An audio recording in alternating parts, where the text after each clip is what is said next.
चलिए हम ये बात कर रहे थे कि फ्लूइड मैकेनिक्स में हम अभी आपको जो कवर कर चुके हैं, सबसे पहले हम बात किए कि सिलेबस के बारे में क्या होता है, ठीक है ना। फिर हम आपको ये बात किए कि इसका वेटेज कितना होता है आपका डिफरेंट कॉम्पिटिटिव एग्जाम में, है ना। तो हम बताए थे कि ऑन एन एवरेज आप एक ही मान के चलिए कि अगर आप गेट के लिए बात करते हैं, है ना, तो 8 to 9 मार्क्स, ठीक है, 8 to 9 marks on an average आपको पूछा जाता है, ठीक है ना। लेकिन यही जब हम लोग चले जाते हैं खासकर मैकेनिकल इंजीनियरिंग के लिए, जब हम लोग एसएससी जेई में चले जाते हैं तो इसका वेटेज जो है 1/4 के आसपास हो जाता है ना।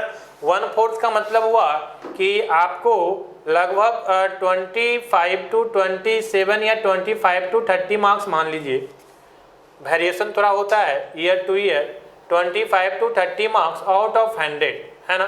तो ये आप बोल सकते हैं कि 1/4 आपका डिवाइड दिख रहा होगा, ठीक है ना। तो बहुत ज़्यादा वेटेज होता है जब हम एसएससी जेई की बात करते हैं। बाकी ईएस में भी हम आपको बताएं कि अच्छा खासा वेटेज रखता है, ठीक है ना। 10% के आसपास आप किसी भी पीएसयूज में चले जाइएगा, ठीक है, तो आपको 10% वेटेज मिलेगा फ्लूइड मैकेनिक्स का। चलिए आइए, हम अभी तक बात कर लिए थे कि वेटेज क्या होता है, सिलेबस क्या होता है, साथ में ही इसका जो इंट्रोडक्शन पार्ट होता है, फ्लूइड मैकेनिक्स क्या होता है, मैकेनिक्स क्या होता है ना, ये सारी चीज़ें भी हम लोग डिस्कस कर चुके थे, ठीक है। अब आइए हम बात कर रहे हैं कुछ बेसिक पॉइंट्स का, ठीक है ना। तो हम बात कर रहे हैं सम बेसिक पॉइंट्स की हम बात कर रहे हैं, ठीक है ना। बेसिक पॉइंट्स में सबसे पहले हम आपको क्या कर रहे हैं कि इसको सॉलिड, लिक्विड और गैस, ये तीनों स्टेट को हम लोग क्या कर रहे हैं कि कंपेयर कर रहे हैं कि सॉलिड में क्या होगा, लिक्विड में क्या होगा और गैसेस में क्या होगा। तो सबसे पहले हम इसको 3 पार्ट में डिवाइड कर लेते हैं। पहला पॉइंट हम जो देख रहे हैं, ठीक है ना, पॉइंट नंबर फर्स्ट, तो हम एक बात कर लेते हैं सॉलिड का, ठीक है ना, ठीक है। अब कुछ पॉइंट्स होगा जिसको हम क्या करेंगे कि कंपेयर करेंगे, तो एक स्पेस यहाँ पे हम लोग छोड़ देते हैं जिस पॉइंट की बात करेंगे। फिर यहाँ पे हम लोग बात करते हैं कि ये सॉलिड है, ठीक है ना।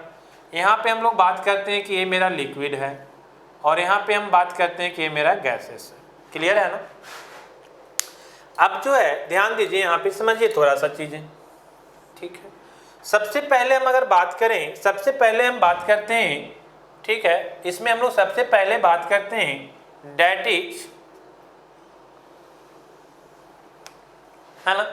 सबसे पहला पॉइंट जो हम लोग देखेंगे यहाँ पे, है ना, वो सबसे पहला पॉइंट मेरा होगा मोलिकुलर डिस्टेंस, ठीक है। आप समझिए कि अगर हम बात करें मोलिकुलर डिस्टेंस का, पहला पॉइंट में हमको बात कर रहे हैं मोलिकुलर डिस्टेंस। आप समझते होंगे बेसिक पॉइंट्स है कि मोलिकुलर डिस्टेंस क्या होता है ना।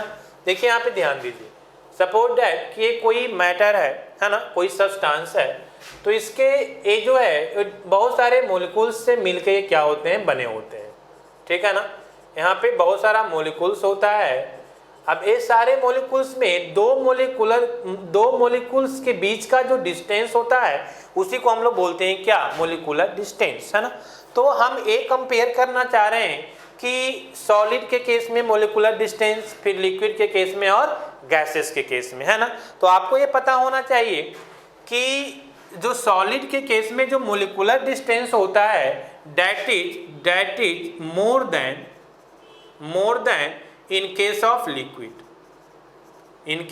लिक्विड। क्लियर है ना। ये जो मोलिकुलर डिस्टेंस आपको पता है ना, ये बहुत बेसिक पॉइंट है, हम बहुत ज़्यादा डिटेल्स में नहीं जाएंगे। बस हम क्या बोलें कि मुझे पता है कि ये बेसिक पॉइंट्स लगभग स्टूडेंट्स को क्या है ना कि पता होता है, ठीक है। जिनको नहीं पता है वो एक बार जान जाएंगे, और जिनको पता है वो एक बार क्या कर लेंगे, रीगेन कर लेंगे, रिवाइज कर लेंगे, क्योंकि आगे जब हम जाकर के पढ़ेंगे फ्लूइड मैकेनिक्स को तो ये सारी चीज़ें का यूज आएगा। Molecular distance, cohesive force, tensile force, compressible force, ठीक है ना। तो ये सारे चीज़ें, फ्री सरफेस किस में होगा नहीं होगा, ये सारे पॉइंट्स आएंगे। तो हम एक बार आपको रिवीजन कर रहे हैं, ठीक है ना, सारे बेसिक पॉइंट्स का। तो हमें बात कर रहे थे कि दो मोलिकुल्स के बीच का जो डिस्टेंस होता है उसको हम लोग मोलिकुलर डिस्टेंस बोलते हैं। और ये भी हम जानते हैं कि सॉलिड जो होता है, सॉलिड के केस में सॉलिड जो है वो टाइटली पैक्ड होता है ना, वहाँ मोलिकुलर डिस्टेंस क्या होता है, कम होता है एज कंपेयर टू लिक्विड और गैसेस, है ना। तो हम बात करें तो सबसे ज़्यादा जो सबसे कम जो मोलिकुलर डिस्टेंस होगा, है ना, वो किस में होगा, सॉलिड में होगा। तो ये क्या हो जाएगा, लेस हो जाएगा, नॉट मोर, है ना, कम होगा ना, सॉलिड में क्या होगा, कम होगा ना। तो आप ये बोल सकते हैं less than, this is less than liquid. ये लिक्विड से भी क्या होगा, कम होगा। और जब लिक्विड से कम होगा तो गैसेस से तो और भी कम होगा, है ना, क्योंकि जो मोलिकुलर डिस्टेंस होता है वो सॉलिड के केस में सबसे कम होता है ना। फिर क्या किस में होता है, फिर उससे ज़्यादा लिक्विड में होता है, और लिक्विड से ज़्यादा किस में होता है, गैसेस में होता है। ठीक है, तो हम लोग इस तरह से बात कर रहे हैं, कंपेयर करके बात कर रहे हैं कि ये लिक्विड से क्या होगा, कम होगा, है ना। आप कंफ्यूज मत कीजिएगा कि सर गैसेस, क्योंकि गैसेस में तो और ज़्यादा डिस्टेंस होता है ना, तो गैसेस से तो और बहुत कम होगा अगर कंपेयर करेंगे तो। ठीक है, तो लेस देन लिक्विड, है ना, और साथ में अगर आप कंफ्यूज ना कर रहे होंगे तो आप लिख लीजिए गैसेस, गैसेस से भी कम होता है ना। यहाँ पे अगर हम बात करेंगे मोलिकुलर डिस्टेंस का तो this is less than gases, है ना, and more than solid, solid से क्या होगा, ज़्यादा होगा। और यहाँ पे क्या होगा, यहाँ पे तो बहुत ज़्यादा होगा, है ना। तो ये आप बोल सकते हैं कि यहाँ पे जो है ये वेरी हाई होता है मोलिकुलर डिस्टेंस, है ना, क्या होता है, बहुत ज़्यादा होता है मोलिकुलर डिस्टेंस।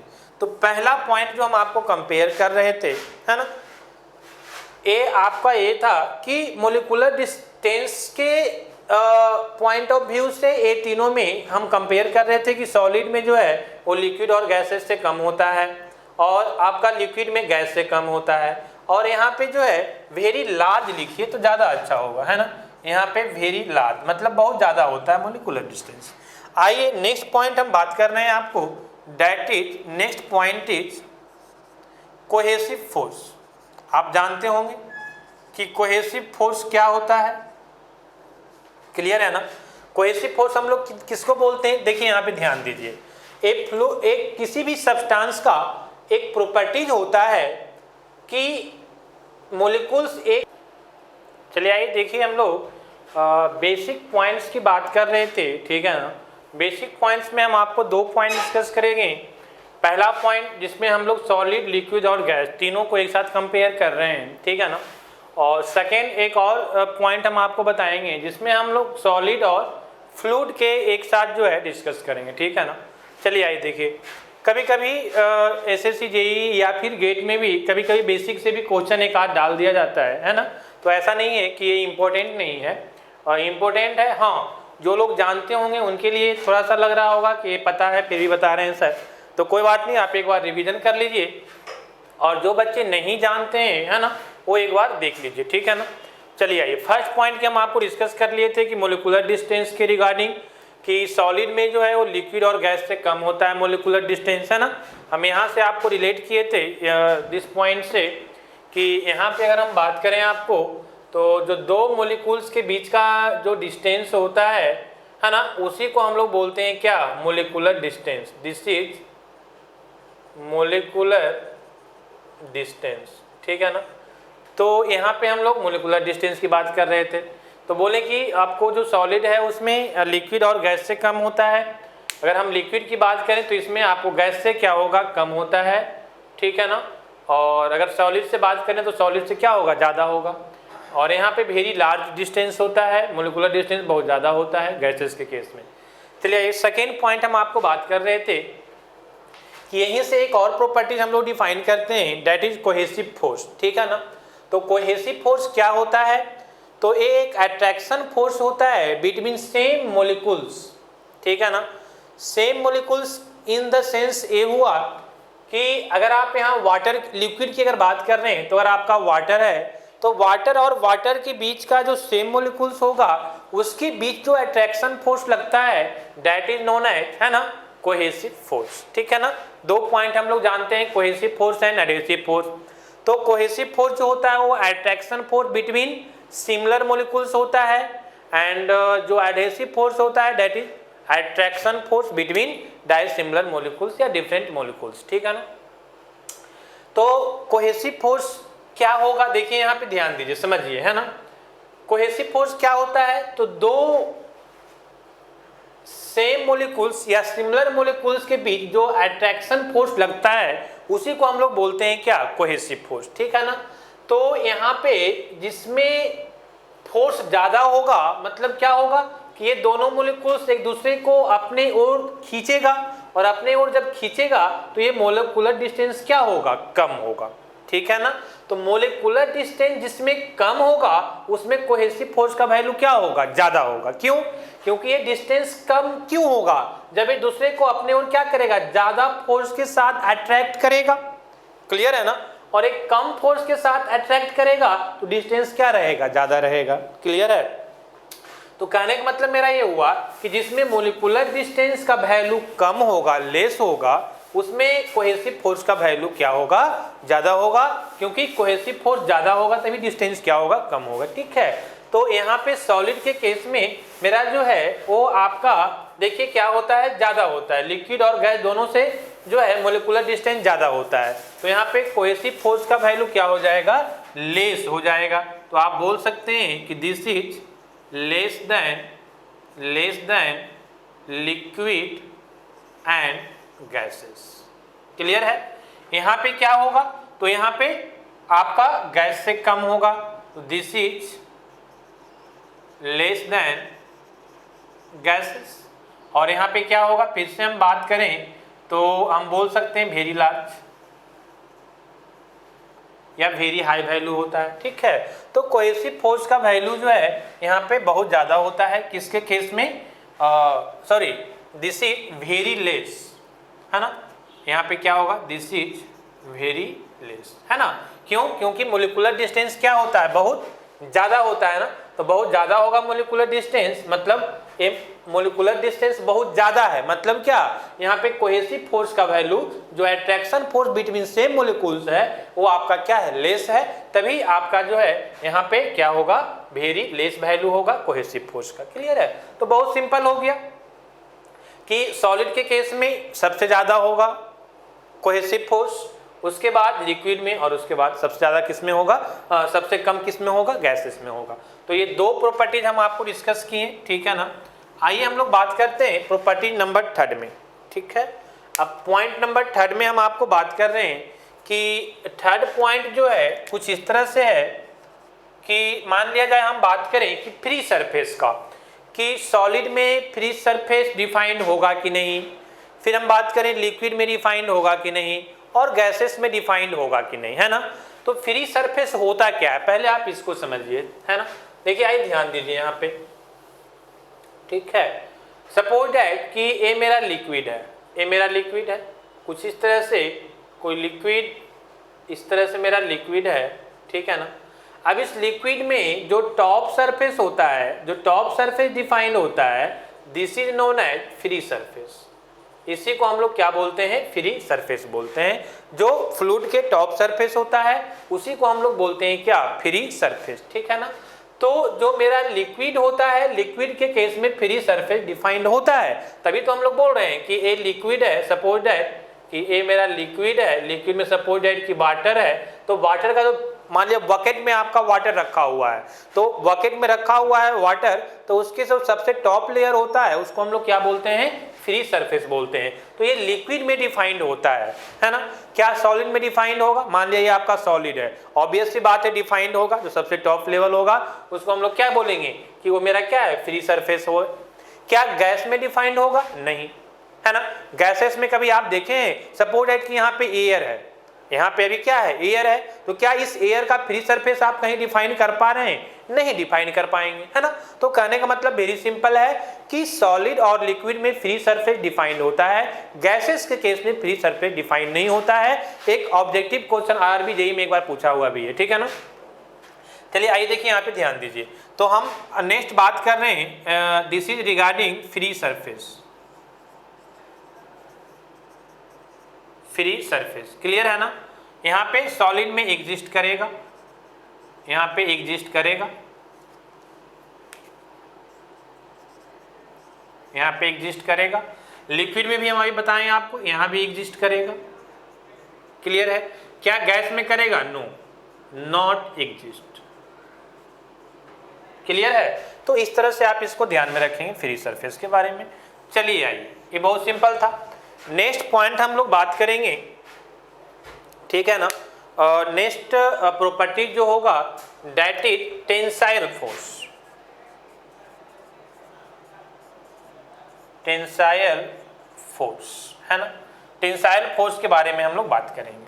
देखिए यहाँ पे ध्यान दीजिए, टेंसाइल फोर्स के केस में क्या होगा, है ना। तो ध्यान दीजिए, अब यहाँ पे क्या है, ये थोड़ा कंसेप्चुअल चीज है ना। यहाँ पे बहुत लोग कंफ्यूज करते हैं, ठीक है ना। तो टेंसाइल फोर्स में हम लोग क्या करते हैं, देखिए यहाँ पे ध्यान दीजिए थोड़ा सा, ठीक है। जब हम लोग टेंसाइल फोर्स की बात करते हैं तो हम ये बोलते हैं कि क्या सॉलिड के केस में टेंसाइल फोर्स एग्जिस्ट करता है। ऑब्वियस ही बात है, ये सॉलिड है, इसमें हम क्या करेंगे, इसको हम पुल करेंगे, यहाँ पे क्या होगा, टेंसाइल होगा, टेंशन आएगा इसमें, ठीक है ना। तो सॉलिड के केस में तो टेंसाइल फोर्स एग्जिस्ट होगा ही, कोई डाउट नहीं। सपोज दैट ये आपका सॉलिड है कोई, ठीक है ना। अब इसमें कोई आप फोर्स लगाएंगे, ठीक है ना, तो ये क्या होगा, टेंशन आएगा इसमें। तो सॉलिड के केस में आपको एग्जिस्ट होगा, है ना। कंफ्यूजन होता है लिक्विड में। क्या लिक्विड में टेंसाइल फोर्स डिफाइंड होता है, यस या नो? यस, है ना।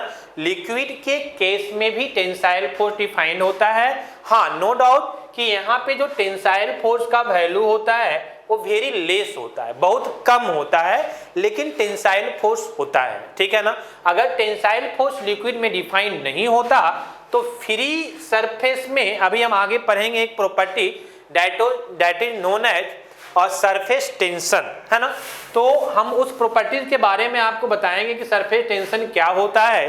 तो अगर लिक्विड में टेंसाइल फोर्स नहीं होता तो सरफेस टेंशन डिफाइन नहीं होता, ठीक है ना।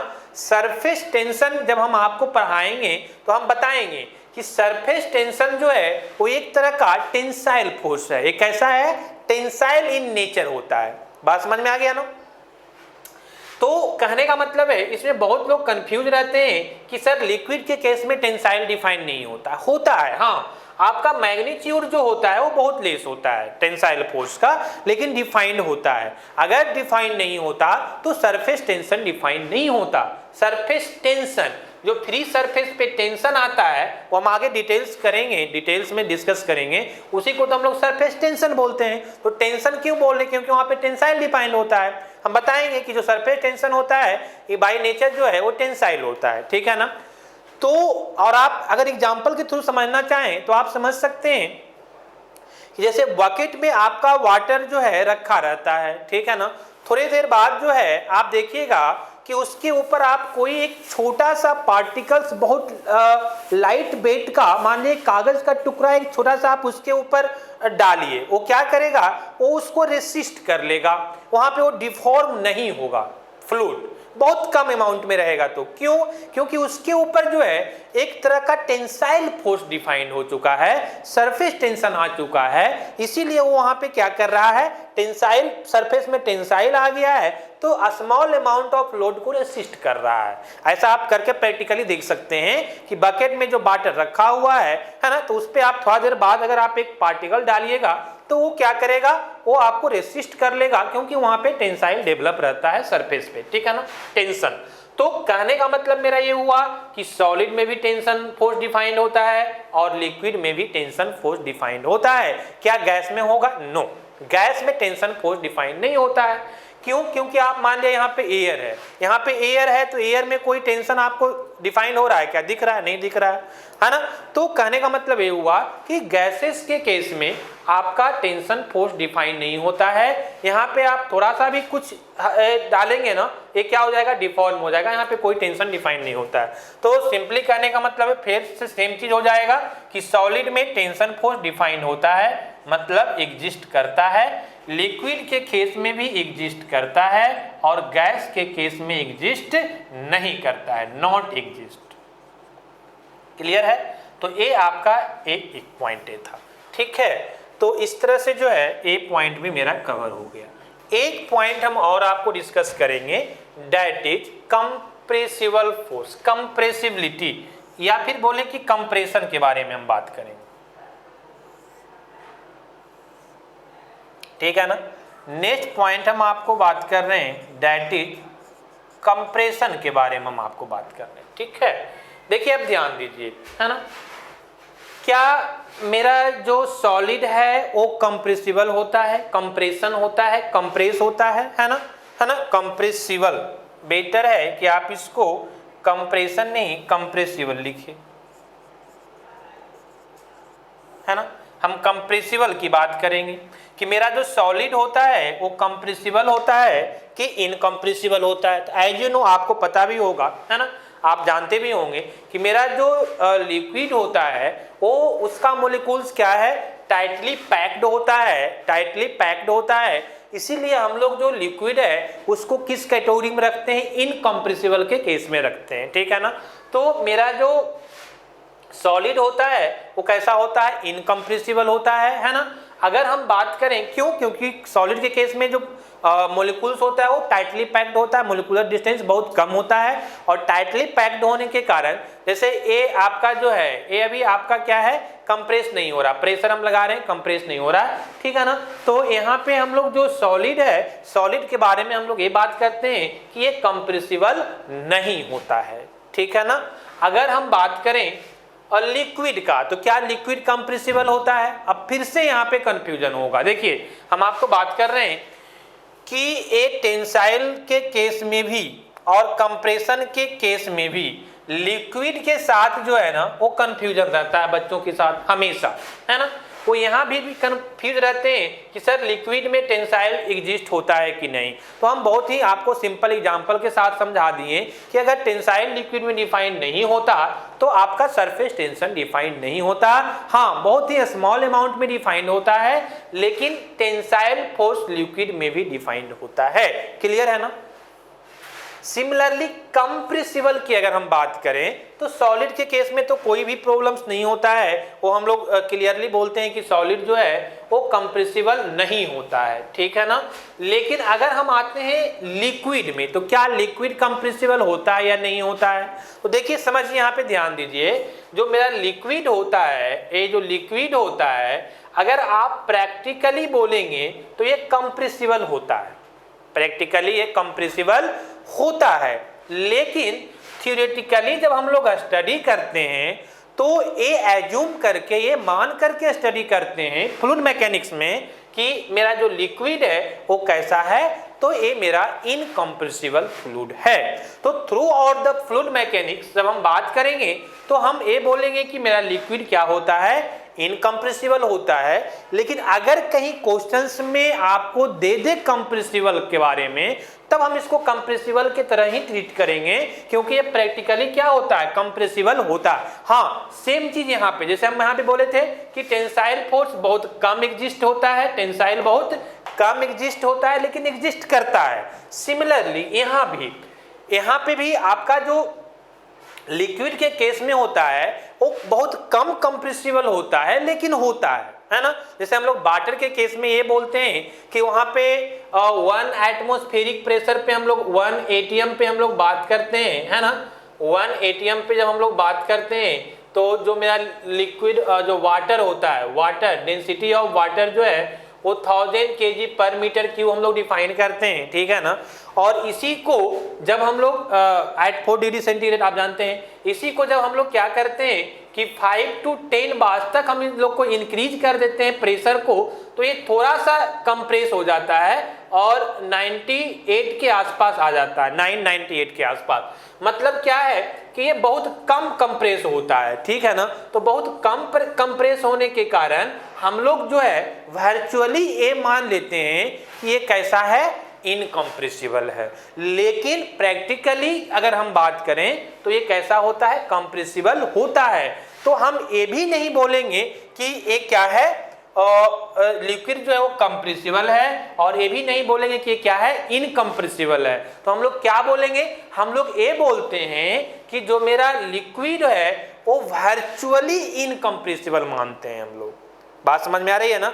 तो कहने का मतलब है कि जो लिक्विड होता है वो प्रैक्टिकली आप बोलेंगे तो कंप्रेस हो सकता है, लेकिन through out the fluid mechanics हम लोग ये बात करेंगे कि जो लिक्विड मेरा है वो कैसा सब्सटेंस है, इनकम्प्रेसिबल है। तो आप ऐसे इसको मान के यहाँ पे चलेंगे, हम ये बोलेंगे कि मेरा जो लिक्विड होता है वो वर्चुअल इनकम्प्रेसिबल होता है।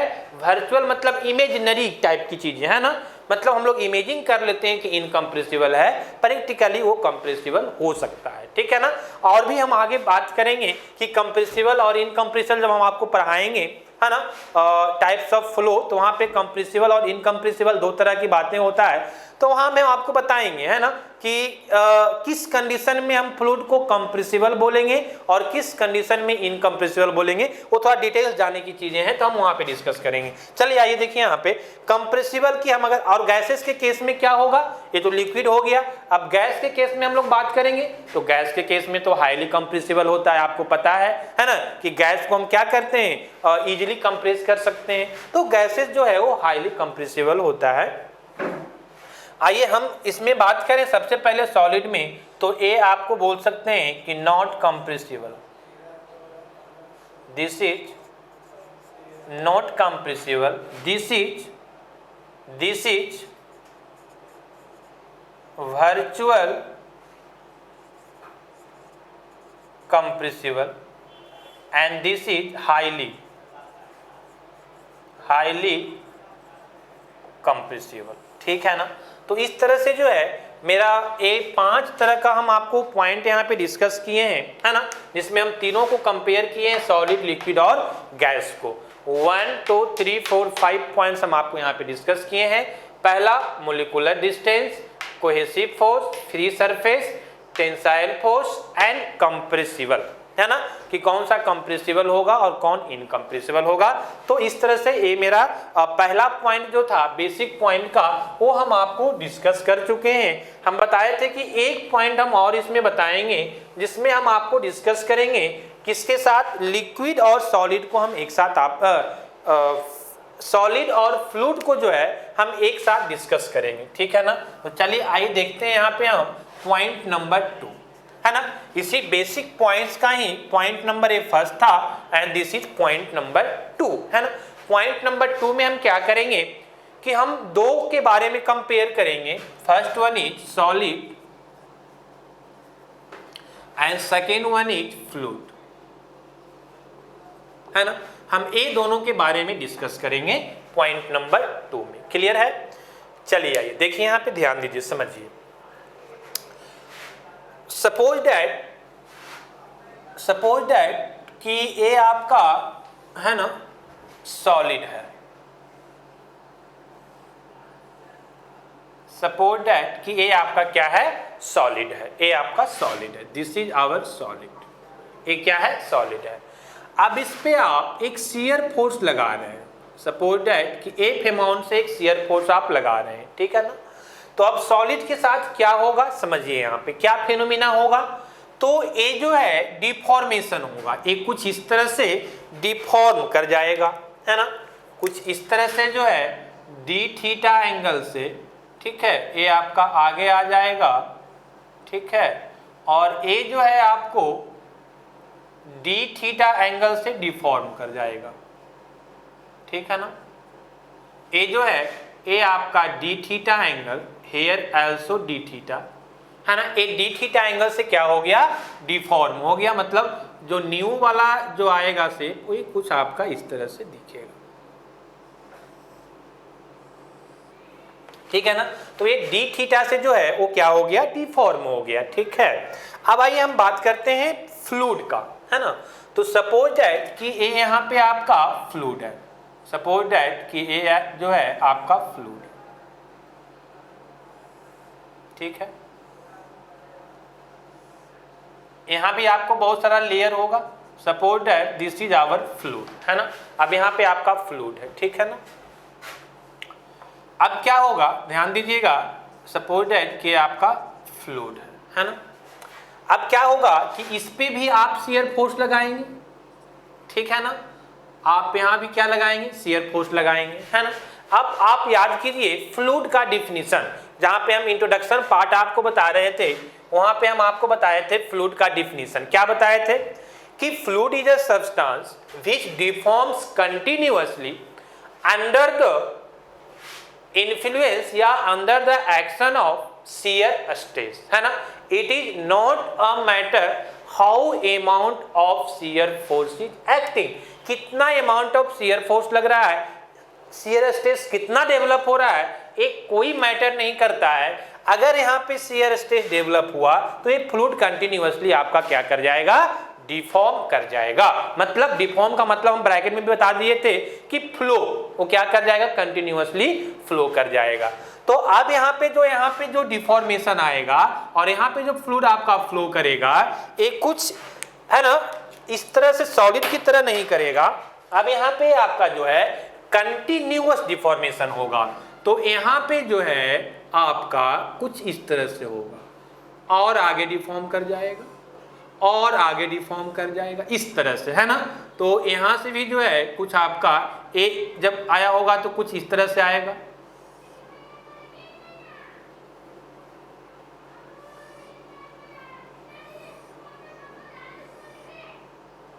ठीक है ना। तो ये जो है आपका जो फ्लूइड है एक कंटिन्यूअसली, है ना, एक कंटिन्यूअसली क्या होने लगेगा, डिफॉर्म होने लगेगा, ठीक है। तो ये कंटिन्यूअसली डिफॉर्मेशन होगा। डिफिनीशन ही हम आपको बताए थे, है ना, कि जो मेरा लिक्विड जो होता है, जो फ्लूइड होता है, वो क्या होता है, वो आपका बहुत ही कम अमाउंट ऑफ shear stress में भी कंटिन्यूअसली क्या करेगा, डिफॉर्म करेगा। जबकि सॉलिड के साथ कंटिन्यूअस डिफॉर्मेशन नहीं होता है ना। ये क्या होता है कि ये आपको फोर्स लगाएं, फोर्स के बाद क्या होगा कि एक सर्टेन अमाउंट ऑफ डिफॉर्मेशन होगा, फिर ये रुक जाएगा, है ना। फिर और अब ज्यादा फोर्स लगाएंगे तो और डिफॉर्म होगा। बात समझ में आ रही है ना। लेकिन फ्लूइड के साथ क्या होता है कि आप एक बार जो फोर्स लगा दिए, अब इसी से ये कंटिन्यूअसली क्या होते रहेगा, डिफॉर्म होते रहेगा, ठीक है। तो सबसे पहला पॉइंट जो हमको यहां से निकल के आता है ना, वो ये आता है कि जो सॉलिड के केस है इसमें फाइनाइट डिफॉर्मेशन होता है। यहां पे क्या होता है, फाइनाइट डिफॉर्मेशन होता है, ठीक है ना। जबकि हम अगर बात करें फ्लूइड का, तो यहाँ पे क्या होता है, यहाँ पे आपका कंटिन्यूअस, है ना, यहाँ पे आपका क्या होता है, कंटिन्यूअस डिफॉर्मेशन होता है, कंटिन्यूअस डिफॉर्मेशन होता है, ठीक है ना। यहाँ पे क्या होता है, कंटिन्यूअस डिफॉर्मेशन होता है। तो पहला पॉइंट तो हमको ये निकल के आया, क्लियर है ना। एक पॉइंट और आप यहां से समझ सकते हैं, क्या, तो यहां पे फाइनाइट डिफॉर्मेशन होता है और यहां पे कंटिन्यूअस डिफॉर्मेशन होता है, ठीक है ना। तो फाइनाइट डिफॉर्मेशन होने के कारण जो सॉलिड है, एक सॉलिड जो है वो टोटल डिफॉर्मेशन के साथ डील होता है। मतलब ये एग्जैक्ट कितना डिफॉर्म किया, टोटल कितना डिफॉर्मेशन हुआ आफ्टर एक्टिंग द फोर्स, हम इसके टोटल डिफॉर्मेशन के साथ डील करते हैं, ठीक है ना। लेकिन फ्लूइड में चूंकि कंटिन्यूअस डिफॉर्मेशन हो रहा है, इसका कोई एक पार्टिकुलर टाइम पे एग्जैक्ट डिफॉर्मेशन डिफाइन नहीं हो पाता है। इसीलिए यहां पे फ्लूइड के केस में हम लोग क्या करते हैं कि रेट ऑफ डिफॉर्मेशन के साथ डील करते हैं। This is very very important point, है ना। क्या, तो सॉलिड में चूंकि फाइनाइट डिफॉर्मेशन होता है, इसीलिए हम इसको टोटल या एग्जैक्ट डिफॉर्मेशन के साथ डील करते हैं। जबकि फ्लूइड के केस में कंटिन्यूअस डिफॉर्मेशन होता है, इसीलिए इसको हम लोग क्या करते हैं, रेट ऑफ डिफॉर्मेशन के साथ डील करते हैं, ठीक है ना। तो हम बोल सकते हैं सॉलिड के केस में कि डील्स विद टोटल, या एग्जैक्ट डिफॉर्मेशन भी बोला जाता है, total deformation, total deformation, clear है ना। जबकि फ्लूइड के केस में हम लोग क्या बोलेंगे कि this is deals with, this is deals with rate of deformation, है ना। अगर आप इसको दिखाना चाहें तो दिस इज डी थीटा से आप दिखा सकते हैं, और इसको दिखाना चाहें तो रेट ऑफ डिफॉर्मेशन, मतलब टाइम के साथ चेंज होगा, मतलब क्या कि this is D theta by D T. ठीक है ना। तो आप पूरे फ्लूइड मैकेनिक्स हम लोग पढ़ जाएंगे, कभी भी हम लोग एग्जैक्ट डिफॉर्मेशन की बात नहीं करेंगे, हमेशा हम किसकी बात करेंगे, रेट ऑफ डिफॉर्मेशन की बात करेंगे। क्योंकि इसमें क्या होता है, कंटिन्यूअस डिफॉर्मेशन होता है, जबकि सॉलिड के केस में हम लोग टोटल या एग्जैक्ट डिफॉर्मेशन की बात करते हैं। क्योंकि सॉलिड के केस में क्या होता है, फाइनाइट डिफॉर्मेशन होता है। क्लियर है ना। एक पॉइंट और हम यहां से डिस्कस करेंगे, ठीक है ना। आइए नेक्स्ट पॉइंट क्या है, समझिए थोड़ा सा। देखिए सॉलिड के केस में क्या होता है कि अगर हम बात करें इलास्टिक रीजन तक, हम इलास्टिक रीजन तक की अगर हम बात करें, आपका सॉलिड अगर इलास्टिक रीजन तक हम बात करें, है ना, तो इलास्टिक रीजन तक में क्या होता है कि अगर आप जो फोर्स अप्लाई किए हैं उसको आप रिमूव कर ले, तो आपका जो सॉलिड डिफॉर्म हुआ है वो फिर से क्या होगा, आपको ओरिजिनल पोजीशन में आ जाएगा, है ना। जैसे मान लिया जाए कि ये अगर आपका इलास्टिक मटेरियल्स है सॉलिड, तो इसको हम फोर्स लगाएंगे, डिफॉर्म होगा देखिए, और हम छोड़ दिए, ये फिर से क्या हो गया, अपने ओरिजिनल पोजीशन में आ गया, है ना। तो कहने का मतलब कि सॉलिड में ये जो प्रॉपर्टीज होता है कि after removing the force it will gain the original positions, इसके कारण हम जो सॉलिड है इसको हम लोग बोलते हैं कि ये हाई मेमोरी सब्सटेंस होता है। क्या होता है, हाई मेमोरी सब्सटेंस होता है। हाई मेमोरी सब्सटेंस होने का मतलब क्या हुआ कि वो अपने मेमोरी को फॉरगेट नहीं किया, उसको मेमोरी है ना, मतलब वो अपने पोजीशन को फिर से क्या कर ले रहा है, मतलब रीगेन कर ले रहा है, ठीक है ना। तो इसके कारण हम लोग जो सॉलिड है उसको हम लोग क्या बोलते हैं कि this is high memory substance, this is high memory substance. Clear है ना। लेकिन अगर हम बात करें फ्लूइड का, ठीक है ना, तो फ्लूइड के केस में क्या होता है जी, समझिए यहां पे। अब देखो आप इसका तो पहले से भी आपको पता है कि आप शियर फोर्स लगाएं, शियर स्ट्रेस डेवलप हुआ और एक कंटिन्यूअसली क्या हो जाएगा, डिफॉर्म होते रहेगा, है ना। कंटिन्यूअसली क्या होगा, डिफॉर्म होते रहेगा, और इसीलिए हम लोग रेट ऑफ डिफॉर्मेशन की बात करते हैं। तो अब एक बार जब ये डिफॉर्म हो गया तो आप फोर्स हटा दो या कुछ भी कर दो, वो फिर से अपने ओरिजिनल पोजीशन में नहीं आएगा। मतलब क्या हुआ कि इसमें रीगेन करने की मेमोरी टाइप की चीजें नहीं होती है, और इसीलिए जो है हम लोग लिक्विड को बोलते हैं जीरो मेमोरी सब्सटेंस। क्या बोलते हैं, जीरो मेमोरी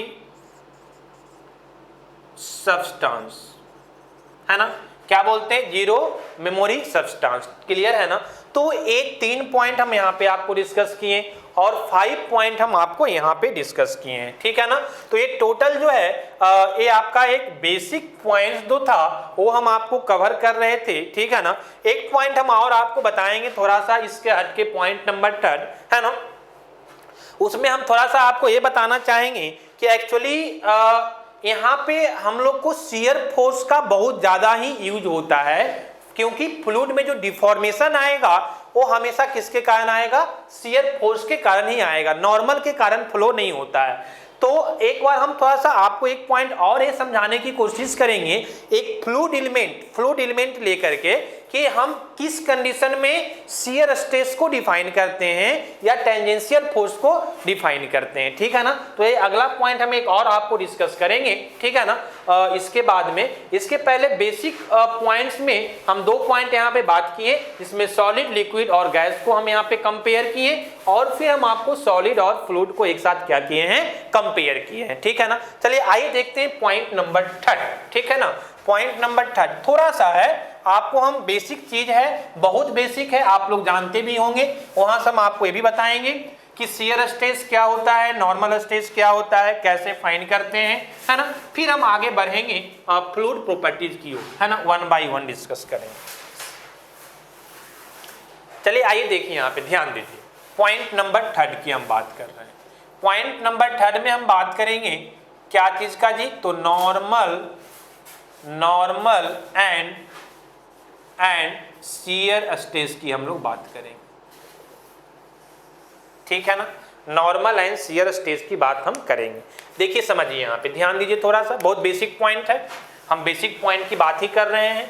सपोज दैट कि ये आपका कोई फ्लूइड एलिमेंट है, suppose that this is our fluid element,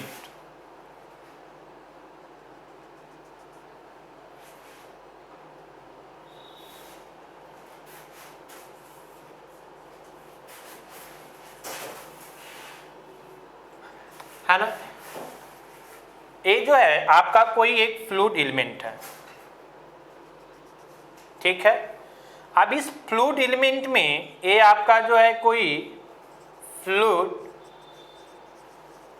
element है ना। तो कोई सॉलिड होता है, हम यहाँ पे कोई एक फ्लूइड की बात कर रहे हैं, ठीक है ना। अब ये जो फ्लूइड होता है इसमें ध्यान दीजिए क्या हम कर रहे हैं, समझिए थोड़ा सा। अब इसका हम मान लिया ये फ्लूइड है, एक मान लिया इसमें रखा हुआ एक फ्लूइड है, ठीक है ना। अब एक फ्लूइड है तो इसमें कोई एक स्मॉल एरिया हम ले रहे हैं, that is denoted by D, ठीक है ना।